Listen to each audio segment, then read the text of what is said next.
किसी जगह एक कुएं ने अपना छोटा सा घर बना रखा था, जहां पर वो रात को क़याम करता और दिन को अपने खाने पीने का इत्माम करता था और मुख्तलिफ जगहों से दाना दुनका चुनकर वहां खाकर सो जाया करता था।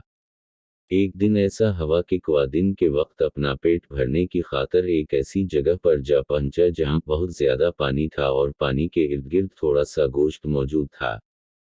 कुएं ने पहले अपनी प्यास बुझाने के लिए पानी में चोंच डाली, लेकिन उसके मुंह पर एक जोरदार चांटा पड़ा।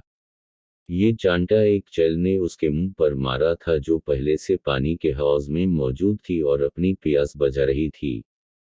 जूनाई चैल ने कुएं के मुंह पर चांटा मारा। कुएं को दिन में तारे नजर आने लगे और वो हवास बाख्ता होकर पानी के अंदर गिर गया, क्योंकि उसने अपना तवाज़ुन बरकरार नहीं रखा था। चैल ने कुएं की वो दरगत बनाई कि कुआ सारी जिंदगी इसे याद रखेगा। कुएं ने चैल से कहा कि ए चैल बहना, मुझे छोड़ दो, मैं तुमसे ज्यादा ताकतवर नहीं हूँ। तुम मुझसे जिसामत में भी भारी हो और ताकत में भी किसी से कम नहीं हो।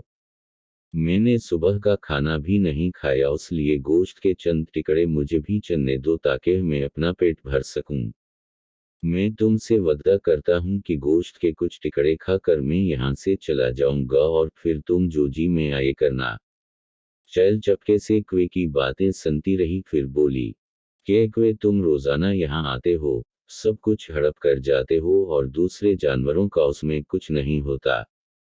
आज मुझसे वादा करो कि अपना हिस्सा लेकर यहाँ से चले जाओगे और दूसरे जानवरों के लिए भी दाना दुनका या गोश्त छोड़ जाओगे। कुएं ने चैल की बात मानते हुए उससे वादा किया कि आइंदा जो चैल कहेगी वो वैसा ही करेगा। चैल ने सोचा कि अब कुएं को जाने दिया जाए, क्योंकि उसकी काफी दरगत बन चुकी है और उसकी ये कमबख्ती क्या कम है कि मैंने दूसरे जानवरों की खातिर कुएं की काफी बेइज्जती की है।